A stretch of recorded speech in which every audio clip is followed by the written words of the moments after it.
Hi everyone, my name is Amber and I have the amazing privilege of sharing with you a little bit of how to love family from a distance. I am very, very close with my family. I have 5 sisters and my mom and my dad.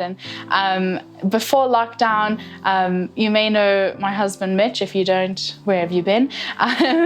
But before lockdown, his family and my family are very close. And so our family all meet together and had met together every second week. We'd have a braai and get to see each other and talk and connect. And obviously since lockdown, we haven't been able to do that. So it's been a bit challenging and really tough.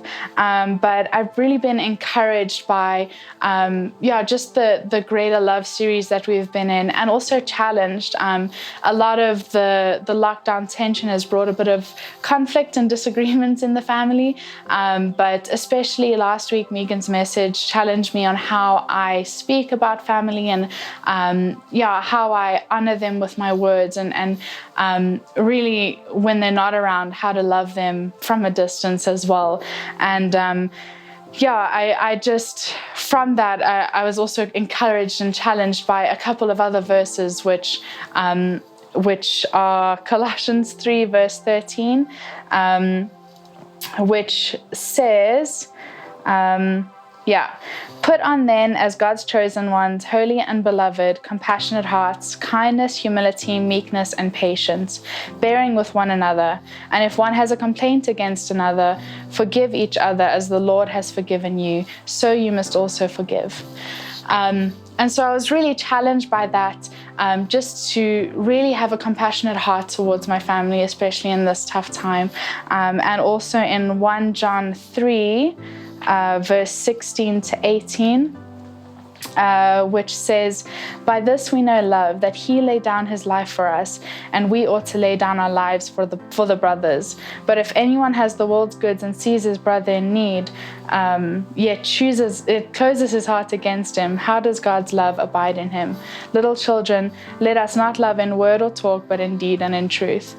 And this really pushed me to beyond just how I speak about them. How do I treat them? How do I think of them? How do I act towards them?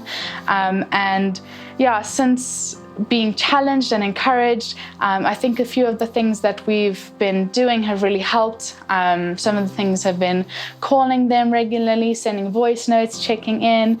How are you doing? How can I be praying for you? And that's been a really important part in keeping us connected as a family. And then also, we've been doing the Zoom video calls, and even to the point of one time we did a games night over Zoom, which was really, really fun. And it won't be exactly the same, and it doesn't feel exactly the same, but it's still something that we are able to connect over. And I'm just really grateful for that, which God has given us to connect in this time. And I just want to encourage you that beyond just biological family, beyond just blood family, how do we connect with our family, the church? And a lot of these things still apply there. Just messaging each other, finding out how we're doing. Also from our side, reaching out when we need support, when we need love. Just bearing with one another in this time, and loving each other in word and in deed and in truth.